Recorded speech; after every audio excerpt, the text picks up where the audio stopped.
One. Bismillahirrahmanirrahim. Mga kapatid, mga Muslim at hindi mga Muslim, dadalhin ko kayo sa isang istorya sa Biblia na karumal-dumal na pangyayari. Isang Israeli, karumal-dumal na pangyayari. Bakit? Mag-asawa ito sila at may misunderstanding at ang iyong misis umalis, iniwanan ang mister. Dahil sa kanyang pagmamahal niya, saan pa kayo naka-store mo? Hinahinahin. Bakit pa hinahinahin sa dito? Hello? Omar, hinahinahin yung plan mo. Kaya nag-record ko. Okay. Ganito. Okay. Mapamas ka lang. Ganito mga kapatid. Sorry. May misunderstanding at humabol yung mister dahil mahal niya yung misis niya. So magdaling sabi, umuwi sila, bumalik sila sa Israel territory. Naabutan sila ng gabi mga kapatid. Natulog sila sa isang lugar. Sa kahabang natulog sila at kumain doon, may nangangatok sa pintuan at mahabang istorya ito, one chapter of Judges chapter 19 verse 1 to 30. Mabasa ninyo mga kapatid. Buong chapter ito ay nagsasalita tungkol sa Mr. and Mrs. So yung nagkain na sila, gabi na yon, papauwi na sila, may nangangatok. At sinabi nga, ipalabas yung lalaki diyan kay aming titikman. Ang lalaki, imagine lalaki, tapos ang kanyang titikman nila, ang si dito ating babasahin dito dahil ito talagang mga bakla ito gusto mga bakla. Okay. At ating basahin dito sa Tagalog na lang diretso. At nang siya ay pumasok sa kanyang bahay ay kumuha siya ng isang sundang doon na pala ito pagbalik na niya. Okay? Sa 27 or 26 sinabi to, nang magkagayoy dumating ang babae pagbukang liwayway at nabuwal. Astagfirullah. Ang istorya dito, saan ba yun? Ang mga lalaki, yung mga bakla, sinasabi nila ito. Then, at lumabas sa kanila ang lalaki, ang may-ari ng bahay, at sinabi sa kanila, huwag mga kapatid, isinasamo ko na inyong huwag kayong gumawa ng kanyang kasamaan. Yamang lalaki, ito pumasok sa aking bahay at huwag ninyong gawing kaugalian ito. Prior to it, gusto ko yung hanap yung mga bakla, word ng mga bakla. Okay? Nangatuwa ng kanilang mga puso, narito ang mga lalaki sa bayan. Okay? Narito ang mga lalaki sa bayan na ilang hamak na tao, grabe, ay kinukubkob ang bahay sa palibot na hinahampas ang pintuan at sila'y nagsasalita at sa may-ari ng bahay sa matanda na sinasabi, ilabas mo ang lalaki na pumasok sa iyong bahay upang makilala namin siya. Continue.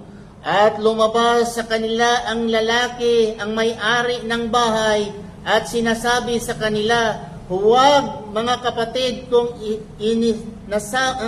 isinasamo ko sa inyong huwag kayong gumawa ng ganyang kasamaan. Yamang lalaki, ito'y pumasok sa aking bahay at huwag ninyong gawin nga kaululang ito. Kaulol na ito. No? At ang tuloy pa, nandito ang aking anak na dalaga. At ang kaniyang babae. Ibig sabihin, yung lalaki matanda, may anak na dalaga at yung bisita niya may babae. Kunin niyo lang itong babae.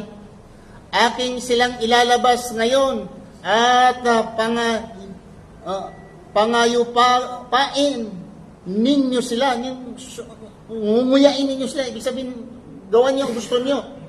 At gawin ninyo sa kanila ang Magalingin ninyo sa kanila, ngunit sa lalaking ito ay huwag kayong gumawa ng anumang masama sa kanya sa lalaking ito.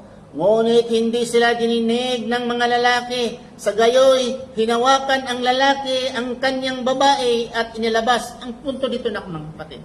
Ito, if you read the story kasi, dito ay mga bakla ito, mga lalaki ito nga mga bakla, at pumunta sa isang bahay, at gusto nila, kayong bisita, yung lalaki, kunin nila at yugyugo nila yung lalaki. Ang nangyari mga kapatid, yung may bahay mismo, yung kung saan yung nakatulog yung dalawang visitor, kinuha yung sabi niya, may anak ako dito at may asawa din itong lalaki kasama niya, kunin nila yung anak ko, meaning huwag nyo lang galawin yung lalaki. Ang nangyari mga kapatid, ang lalaki, yung bisita, yung asawa niya, kinuha yung asawa niya at tinulak sa labas. So pagtulak sa labas, nandoon yung mga bakla, ha, pero mahilig din pala sa babae. Ginamit yung babae, ginamit nila, sila lahat gumamit sa babae. Yung kinaumagahan, lumabas yung asawa, mister, at nakita niya, lupay-pay na yung misis niya, kinarga niya sa kanyang donkey at umalis sila. Okay? Lupay-pay na yung misis niya. Basahin ninyo sa Judges chapter 19. Pinapalabas ko lang dito kung ano ang klase ang Biblia, salita ba ng Diyos. Bakit ganun? Okay? Pagdating doon sa lugar nila, ang ginawa ng isang Israelite, kumuha siya ng kutsilyo at nilapa niya yung misis niya na buhay pa. Nilapa niya into 12 parts. 12 parts, nilapa niya 12 party, 12 ka, 1, 2, 3, 4, 5, 12 ka lapa. At yung 12 na lapa, yung parte ng katawan ng kanyang misis, binigay niya sa mga buong Israelites, sa 12 tribes of the Israelites, binigay niya. In what sense? At bakit ang Panginoon pa nito, nagbigay pa ng story for what? Sabihin ng mga iba ay spiritual. Mga kapatid, ang istorya dito ay hindi spiritual. Talagang nag-away ang mag-asawa at lumayas.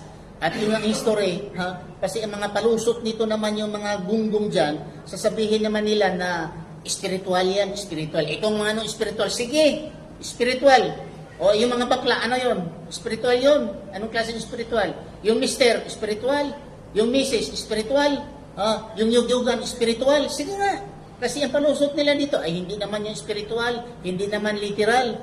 So ang punto ko dito mga kapatid, anong purpose, anong kadahilanan na ang Panginoon nagbigay ng story ganito sa Biblia, masyadong karumal-dumal. Imagine, misis mo, binigay mo para tikman ng mga lalaki, para yugyugin ng mga lalaki ang misis mo, para masalba ka lang, nang yun nga, ang mga bakla ay ginamit nila yung misis mo.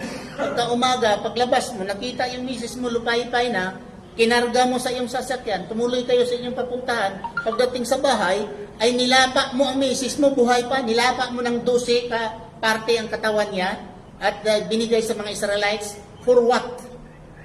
So ito kung masabi mga kapatid, grabe talaga ang Biblia, karumal-dumal, grabe. Nilapa, imagine nilapa yung katawan, tapos binigay sa 12 tribes of Israel ang katawan ng babae. Nilapa, siguro, ang hita, ang hita, ibigay kang Hamja, kang Yunus ang tuhod, ang ulo naman kay Jeffrey, ang ilok kay Batas. Grabe, mga kapatid. So, pinapakita ko malamang dito, ano karumal-dumal ang istorya sa Biblia, at sabihin ninyo, ito'y salita ng Diyos for teaching, for correction, for reproof. Ganito ba ang salita ng Diyos, mga kapatid? Judges chapter 19, verse 1 to 30, maghuhukom, kapitulo 19, versikulo 1 hanggang 30, basahin ninyo, ang karumal-dumal na istorya, at tinatago ng mga pastor, this is the word of God, for correction, for reproof, for teaching, for understanding of righteousness. Maraming salamat sa iyong panonood. Please, mga kapatid. May tanong, Sir. Okay. Ano ba? Tanong. Tanong ni Rowel, pwede po magtanong, bro, bakit ang mga Muslim maraming asawa? Hindi po ba nagsisilos yung ibang asawa? Hindi. Mga kapatid, ang pag-asawa ng sobra sa isa ay optional po yan, optional. Pinapahintulutan, pero hindi yan ibig sabihin na pag Muslim ka, gawin mo talaga, 2, 3 ang asawa mo. may mga kondisyon pa yan eh. Una, yung kaya mo. May pera ka, may pera ikaw. Ang totoo lang mga kapatid, kahit pag-asawa dito nga ng isa, pag wala kang pera, mahirap eh. Kasi anong papakain mo sa asawa mo? Na mayroong nga binating Yunus, si Yunus ayaw mag-asawa. Wala siyang ipakain sa asawa niya eh. So alam mo ba, pag-asawa ng 2, 3, magpakain ka, lagyan mo ng bahay, papakainin mo, damitan mo, paaralin mo yung mga anak, it's not a joke. So kung sasabihin mo magsisilos, talagang magsisilos mga kapatid. Bihira lang asawa na hindi magsilos. Pero ang batas naman ng Diyos ay hindi basihan yung silos. Kasi kung silos mga kapatid ay walang mangyari yung batas ng Diyos kung ang silos ang basihan natin. Pero ang tanong diyan, tama ba o mali ang pag-asawa ng 2, 3, 4? Kung kaya mo, ay sabihin lang mali, kasalanan, nagkakasala si Moses. Dahil si Moses ang nakatanggap sa 10 utos, 2 ang asawa ni Moses. Si Abraham, the father of faith, ama na ng pananampalataya. Si Abraham, 3 ang asawa. Si Haring Solomon, nandiyan sa Biblia ninyo, 1 Kings chapter 11 verse 3. Nandiyan sa inyong Biblia. Si Haring Solomon, 700 wives. The Bible, the prophets in your Bible, plural, ang daming lang asawa. So, kung ang question mo ay kasalanan ang pag-asawa sa 1, 2, nagkakasala ang mga propeta. Kung ang tanong mo ay jealousy, normal po ang jealousy mga kapatid. Pero hindi po basihan ang jealous na to execute the law of Allah, permission of Allah, ay hindi po basihan ang silos. Dahil kung gano'n, ang misis na lang maggawa ng batas. Siya na lang aking susundin. Kung pinayagan ng Allah, sino siya magbawal sa akin? Okay. Ano pa? Wala na? So maraming salamat mga kapatid. Yun lang ang tanong. Subhanakallah Allahumma bihamdika asyhadu an la ilaha illa anta astaghfiruka wa atubu ilaik. Assalamu alaikum wa rahmatullahi wa barakatuh.